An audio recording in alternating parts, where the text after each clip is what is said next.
Hello दोस्तों, आपका बहुत बहुत स्वागत है मेरे चैनल गुरु मंत्रा 79 में।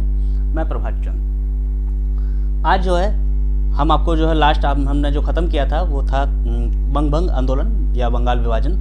जो लोग हमारे साथ नहीं जुड़े हैं वो कृपया मेरे चैनल को सब्सक्राइब कर लें और लास्ट के वीडियोस देख लें, तो आपको समझ में आ जाएगा कि मैं आगे यहाँ क्या पढ़ा रहा हूँ। आज हम जो है उसी में दूसरा जो है एक आंदोलन था, स्वदेशी आंदोलन, जिसका समय 1905 से 1908 था।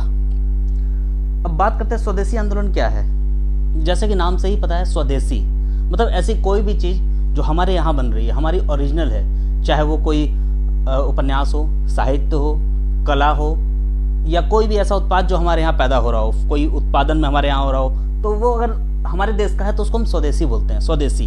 तो ये आंदोलन स्वदेशी का आंदोलन था, जिसमें हर चीज़ स्वदेशी का जो है बखान करना, स्वदेशी का महिमा मंडल करना। तो ये आंदोलन मुख्य रूप से स्वदेशी के लिए चलाया गया था, जिसमें हमने स्वदेशी पर बल दिया। ठीक है, और स्वदेशी में हम साहित्य है, शिक्षा है, कला, शिल्प और उद्योग, इसकी बात करते हैं।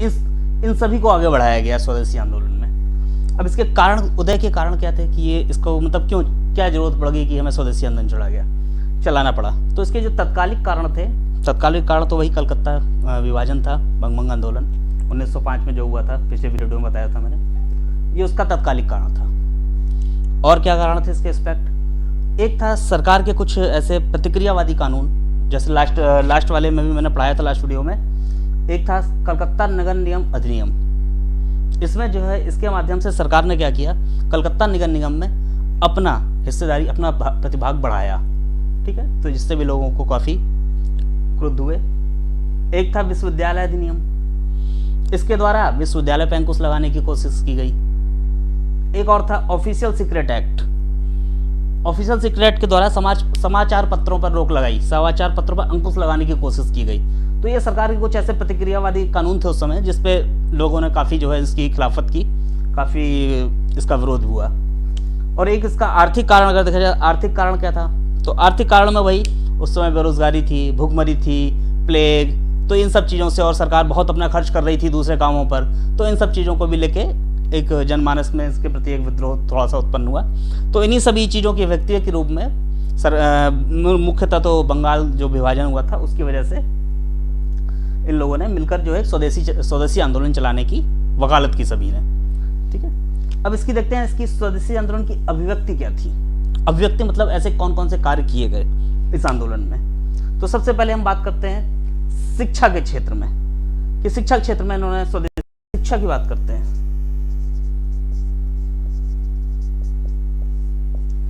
शिक्षा में क्या स्वदेशीपन लाया गया 1906 में।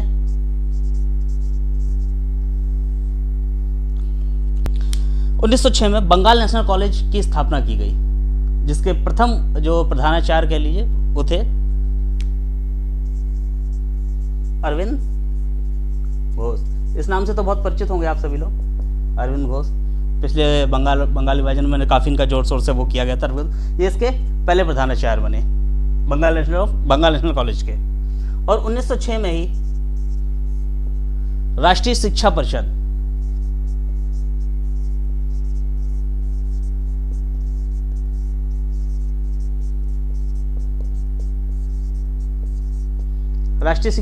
की स्थापना हुई।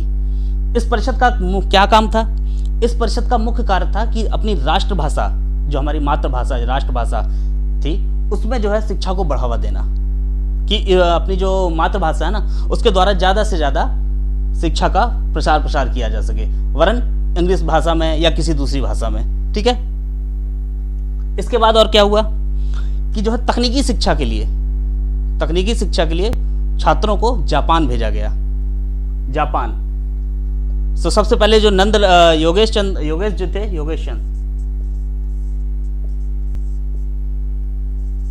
जी ने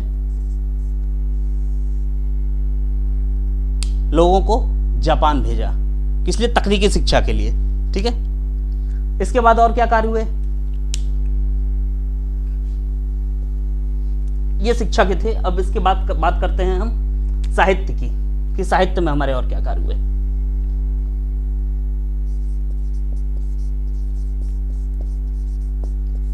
शिक्षा में तो देख लिया आपने। अब साहित्य में तो इस समय कुछ साहित्यकार ऐसे थे जो बहुत पॉपुलर थे, इस समय में, जैसे अरविंद घोष तो वो रविन्द्रनाथ टैगोर जी, सॉरी रविन्द्रनाथ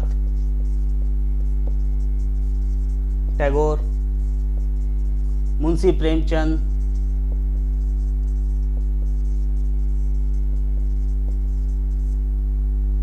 बंकिम चटर्जी, इनका तो नाम जरूर सुना होगा ना, बंकिम चटर्जी, आनंद मठ वाले। तो मुंशी प्रेमचंद, रविन्द्रनाथ टैगोर, बंकिम चंद्र चटर्जी, उसके बाद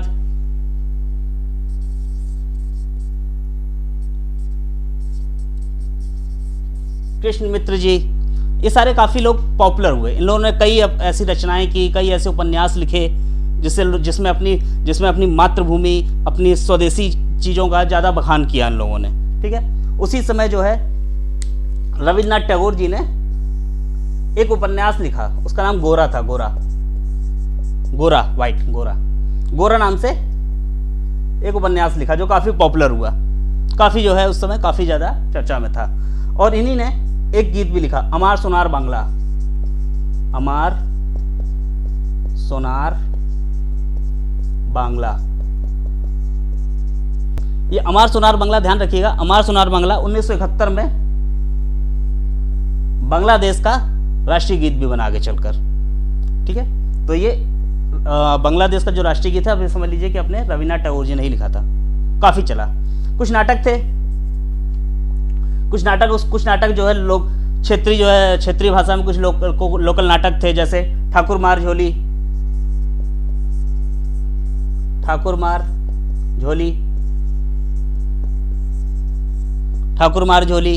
ठीक है, ये सब काफी फेमस थे उस समय। तो ये सब साहित्यों के द्वारा अपनी संस्कृति का महिमा मंडल किया गया, काफी स्वदेशी, काफी हर चीज में स्वदेशी चीज का गुणगान किया गया। अब ये शिक्षा हो गया, साहित्य हो गया, अब कला की बात करते हैं, कला के क्षेत्र में क्या किया गया। इस समय में कला का जो भारतीय कलाएं थी, जैसे गुप्त कला, ठीक है, राजस्थानी कला, आपकी अजंता, एलोरा, इन सब कलाओं का बहुत महिमंडल किया गया। ठीक है, सभी को बताया गया कि हमारी कलाएं बहुत श्रेष्ठ थी, इसको पुनर्जीवित करने का, जो धीरे धीरे लुप्त होती जा रही थी ना, इसको फिर से जीवित करने का काम किया गया कि जो है किसी तरह किया जा सके। रविन्द्रनाथ टैगोर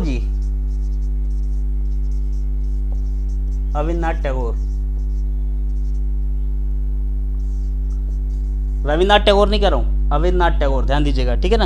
इन्होंने कला में कुछ नयापन करने के लिए, कुछ नया प्रयोग करने के लिए नव्य कला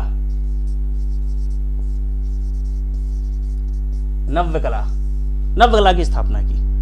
न्यू आर्ट जिसको बोलते हैं इंग्लिश में, न्यू आर्ट की को बढ़ावा दिया इन्होंने कुछ नया करने के लिए। ठीक है, इसके अलावा 1906 में इंडियन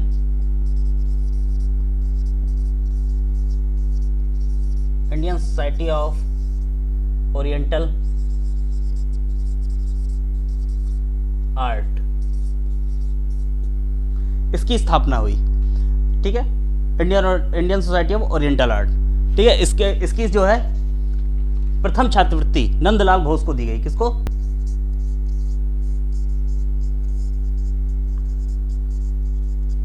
नंदलाल घोष को उसकी पहली छात्रवृत्ति दी गई। तो ये कला का क्षेत्र हो गया। अब बात करते हैं उद्योग में, कि उद्योगों में क्या किया गया।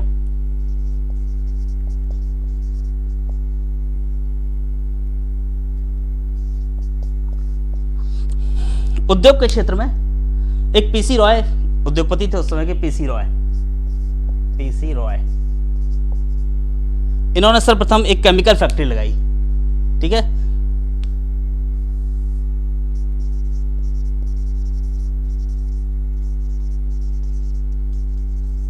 Bengal chemical factory, PC Roy. इन्होंने एक जो है केमिकल फैक्ट्री लगाई, पीसी रॉय जी ने सबसे पहले। और जितने भी जो आपके लघु और कुटीर उद्योग थे, लघु कुटीर उद्योगों पर जो है काफ़ी जोर दिया गया। जैसे छोटे छोटे काम था, माचिस बनाना, साबुन बनाना, ठीक है, ये सब लघु उद्योग थे, कुटीर उद्योग, इसको काफ़ी बढ़ावा दिया गया, जिससे स्वदेशी की स्थापना हो सके, स्वदेशी उद्योगों की स्थापना हो पाए, स्वदेशी बैंक की स्थापना हो सके। तो इन चीज़ों को काफ़ी बढ़ाया गया, औद्योगिक क्षेत्र के अंतर्गत आता है। ठीक है, तो ये पीसी रॉय का नाम जरूर ध्यान रखिएगा। इन्होंने सबसे पहले केमिकल फैक्ट्री लगाई थी वहाँ पे, अक्सर पूछ लिया जाता है कभी कभी। तो जो है ये उद्योग क्षेत्र में लोगों को जो है आत्मनिर्भर बनाने के लिए वही लघु कुटीर उद्योगों पर काफ़ी बल दिया गया। इसके बाद हम बात करते हैं, साहित्य हो गया, शिक्षा हो गया, कला हो गया, उद्योग शिल्प। अब बात करते हैं राजनीति की। अब बात करते हैं राजनीति की।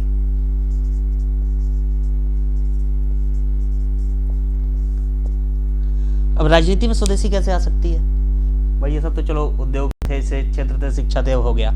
अब राजनीति में स्वदेशी के लिए क्या किया जाए? तो इन्होंने राजनीति में भी एक प्रयोग किया। इन्होंने जो सरकारी कचहरियां थी, सभी जानते हो कचहरी को, सरकारी कचहरियों को में जाना बंद कर दिया। इसकी जगह इन्होंने पंचायती समिति बनाई, पंचायत समिति। जो लोग गांव से जुड़े हैं वो जानते होंगे पंचायत क्या होता है। तो पंचायत समिति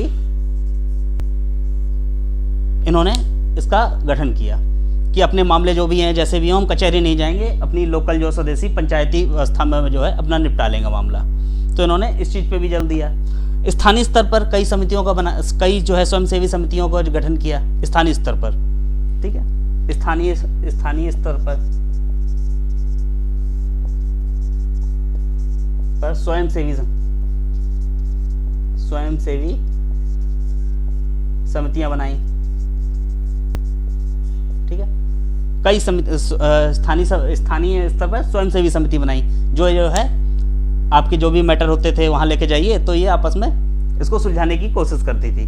कुल मिला के सरकार के पास नहीं जाना कोई भी काम लेके अपना, हम अपने ही स्वदेशी रूप से, अपने ही लोकल उससे उसको खत्म कर लेंगे, निपटा लेंगे। सरकार का मतलब मुखर एकदम विरोध करना है कि हम भैया सरकारी कोई चीज़ नहीं अपनाएंगे, सर चीज़ हम अपनी स्वयं फिर से डेवलप करेंगे फिर से। ठीक है, इसके अलावा और क्या हुआ? बरिशाल एक जगह थी, यहाँ पे कृष्ण कुमार मित्र थे। ठीक है, बरिशाल यहाँ पे कृष्ण कुमार मित्र थे। इन्होंने किसानों को अपने साथ जोड़ा था इस आंदोलन में। ये उनकी बहुत बड़ी मतलब सफलता थी कि किसानों को भी जोड़ लेना। तो किसानों में बरिशाल में किसानों को कृष्ण कुमार मित्र जी ने अपने साथ जोड़ रखा था। तो बरिशाल में बांधो समिति,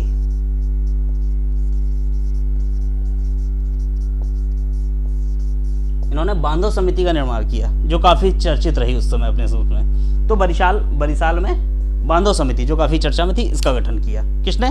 कृष्ण कुमार मित्र जी ने। तो ये सारी चीजें राजनीति के अंतर्गत की गई। अब इसका प्रभाव क्या पड़ा? इसका प्रभाव ये पड़ा कि 1906 में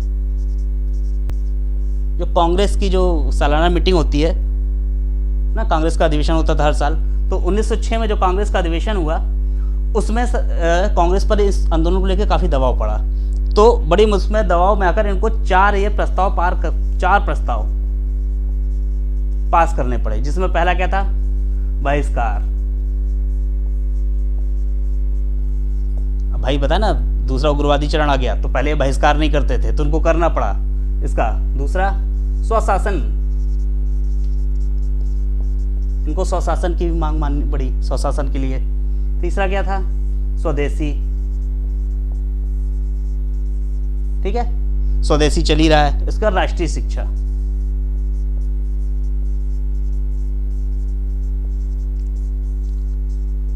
ये चार प्रस्ताव कांग्रेस को इस आंदोलन के दबाव के चलते मानना ही पड़ा। ठीक है, इसको प्रस्ताव अपनी उसमें पारित किया। अब देखते हैं कि जो है ये आंदोलन का और क्या प्रभाव पड़ा। देखिए, मुख्यतः इस जो आंदोलन था, इसका मुख्यतः प्रभाव आपके महाराष्ट्र में और बंगाल में, ये दो जगह ज्यादा था। सबसे ज्यादा आपके बंगाल में था, उसके बाद महाराष्ट्र में। ठीक है, लेकिन और जगह ये ज्यादा नहीं फैल पाया। तो इसकी मतलब कहीं ना देखा जाए तो इसकी कुछ ना कुछ लिमिटेशंस थी, कुछ ना कुछ कमियां थी। ठीक है, लिमिटेशंस, कमियां थी।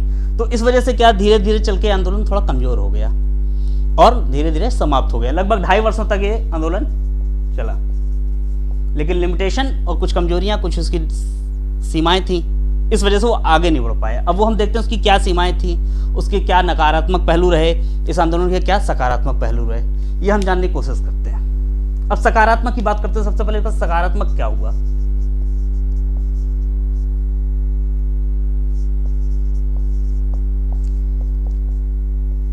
इसका सकारात्मक पहलू में अगर हम सबसे बड़ी बात करें तो सबसे इनका जो सफल जो रहा सकारात्मक में, इनका जो है विदेशी वस्त्रों की होली जलाना या विदेशी वस्त्रों का बहिष्कार इनका सबसे सफल रहा। इस विशेषकर जो कॉटन होता है, जो सूती वस्त्र होता है, इसका जो इन्होंने बहिष्कार किया, ये इनका सबसे सफल रहा। ये इनका बहुत सकारात्मक पहलू रहा। ठीक है। दूसरा, इन्होंने अपनी जो विरासत थी, अपनी जो संस्कृति थी, उसको फिर से जिंदा करने की बहुत कोशिश की। इन्होंने अपनी पुराने समय की जितनी भी चीज़ें थी उनको जो है बढ़ चढ़कर उसका महिमा मंडल किया, जिससे लोगों में एक जागरूकता आई, चेतना आई अपनी जो है संस्कृति के प्रति। ठीक है। तो ये इनका बड़ा पहलू रहा। तीसरा, अगर संख्या की बात की जाए और वर्ग की बात की जाए, तो अगर जो संख्या और वर्ग के हिसाब से ये आंदोलन अब तक का, जब तक की बात हो रही, जब तक ये चला, तब तक का सबसे बड़ा जन आंदोलन था। गांधी से पहले तक के समय में, तब तक का सबसे बड़ा संख्या के रूप में और भागीदारिता के रूप में। इसमें किसान भी इन्होंने जोड़ लिए थे। मैंने बताया ना, बरिशाल एक जगह बताती, वहां पे इन्होंने किसानों को भी जोड़ने में इसमें सफलता हासिल कर लिया। ठीक है। और इसके सकारात्मक पहलू में इस आंदोलन के दौरान इसमें महिलाएं, किसान, मजदूर और छात्र भी बढ़ चढ़कर इन्होंने हिस्सा लिया इसमें। और उस समय जो है मजदूरों के नेता अश्विनी कुमार दत्ता भी इसमें काफ़ी फेमस थे, उस समय काफ़ी पॉपुलर हुए। इस पूरे आंदोलन के दौरान कलकत्ता विश्वविद्यालय के जो छात्र थे उन्होंने भी इसमें काफ़ी व्यापक प्रदर्शन किया। तो ये इसके सकारात्मक पहलू थे। अब इसके बात करते हैं इसके नकारात्मक क्या पक्ष थे, पहलू थे। नकारात्मक पहलू में कि इसमें जो है किसानों ने इसमें व्यापक रूप से जो है भाग नहीं लिया। किसान इसका अछूता रहा। केवल एक बरिशाल की जगह बात छोड़ देते हैं जहाँ से अश्विनी कुमार दत्ता जी ने यहाँ पे जोड़ने में थोड़ी सफलता पाई, लेकिन बाकी और कहीं किसानों वगैरह ने इसमें हिस्सा नहीं लिया। तो ये इसका एक पहलू था जिस वजह से एक बहुत व्यापक रूप नहीं लिया। दूसरा, इस आंदोलन के दौरान कुछ अतिवादी जो उग्रवादी जो थे, इन्होंने इतना ज़्यादा अपना स्वदेशी का महिमा मंडल कर दिया कि इन्होंने अपनी हर चीज़ को, हिंदुओं की चीज़ों को बढ़ा चढ़ा कर किया, मध्यकाल को पतन का काल बता दिया। तो इस वजह से कहीं ना कहीं मुस्लिम और मौलवियों के मन में कुछ शंका आई। तो इसमें जो है मुस्लिमों के बीच में थोड़ी शंका पैदा हुई, जिस वजह से इसमें जो है एक मुस्लिमों ने इससे दूरी बना ली, कह लीजिए। ठीक है ना। तो सांप्रदायिकता को इससे बल मिला, मुख्यतः सांप्रदायिकता को। ये शब्द याद रखिएगा, सांप्रदायिकता को बढ़ावा मिला, मतलब धर्म के बात को, संप्रदायवाद को। तो मुस्लिम वर्ग से दूर रहा। दूसरा, इसी दौरान 1906 में ही मुस्लिम लीग की भी स्थापना हो गई थी, तो इस वजह से भी मुस्लिम वर्ग इससे थोड़ा सा दूर रहा। ठीक है। और इसी समय 1907 में जो कांग्रेस का अधिवेशन हुआ था, उसमें जो है सूरत वाला, तो कांग्रेस जो है इसमें दो धड़ों में बढ़ गई थी, एक उग्रवादी और दूसरा उदारवादी में। तो ये जब दो अलग अलग हो गए तो कहीं ना कहीं इसने संगठन को, इस पूरे जो है आंदोलन को कमजोर होने का भी काम किया, क्योंकि जोश तो बहुत था छात्रों युवाओं सब में, लेकिन किसी को भी एक मार्गदर्शन नहीं मिल पाया क्योंकि आपस में ही फूट थी। तो इसने भी कहीं ना कहीं जाके इसको कमजोर किया। ठीक है। अगला क्या है, अब चूंकि सांप्रदायिकता का बढ़ गया तो अंग्रेज, तो जब ये संगठन कमजोर पड़ गया और सांप्रदायिकता भी फैल गई, तो अंग्रेजों को कहीं ना कहीं इसको कुचलने का मौका मिल गया। अंग्रेज तो इसी ताक में रहते थे ना कुछ ऐसा हो और हम पूरे कोई भी आंदोलन हो उसको कुचल दें। तो जैसे ही इसमें सांप्रदायिकता वगैरह आई, कांग्रेस में फूट हो गई, कांग्रेस दो भाड़ बच गई, तो ये आंदोलन जैसे ही कमजोर हुआ, अंग्रेजों ने इसे कुचलना शुरू कर दिया। और क्या किया कि जो है सबसे पहले तिलक जी को गिरफ्तार किया और 6 साल के लिए मांडले जेल, याद रखिएगा मांडले जेल, वर्मा में है ये, वर्मा जो आजकल रंगून, उस समय वर्मा था, इस समय आज क्या कहते हैं उसको, म्यांमार, ठीक है, वर्मा, यहाँ जेल में भेज दिया 6 साल के लिए। तो ये खत्म। अश्वनी दत्ता, कृष्ण कुमार मित्र,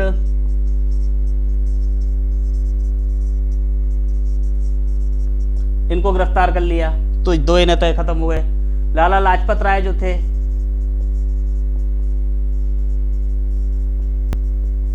इनको देश निकाला दे दिया। अब कौन और नेता बचा मुख्यतः? अब एक बचे आपके रविन्द्रनाथ टैगोर जी। उनके साथ देखिए क्या हुआ। सांप्रदायिकता जो कि चूंकि इसके आंदोलन में सांप्रदायिकता जब फैल गई, तो सांप्रदायिकता के कारण रविन्द्रनाथ टैगोर जी ने अपने आप को इस आंदोलन से अलग कर लिया। तो एक नेता ये भी कम हुए। अब बचे कौन आपके? अरविंद घोष जी।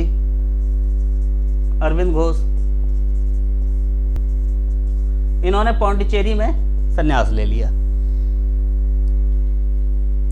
अरविंद घोष, इन्होंने जो है पौंडीचेरी वाली जगह में इन्होंने संन्यास ले लिया।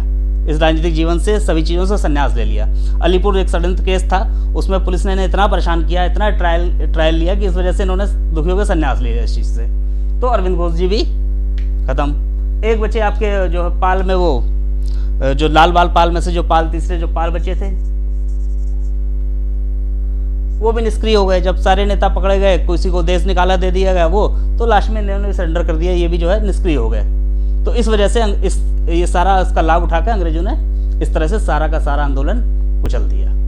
ठीक है, हालांकि आंदोलन कुचल दिया गया, असफल हुआ, लेकिन इसने अपने समय में काफ़ी जो है ख्याति हासिल की, काफ़ी कुछ इसने जो है काफ़ी कुछ हासिल किया, काफ़ी कुछ इसकी उपलब्धियाँ रहीं। तो इस वजह से स्वदेशी आंदोलन का एक महत्वपूर्ण योगदान रहा हमारे भारतीय इतिहास में। तो अगली बार हम देखते हैं मार्ले मिंटो सुधार, जो कि 1909 में हुआ था, 1909 में, जैसे हम आपको अगले वीडियो में पढ़ाएंगे। ठीक है, तब तक के लिए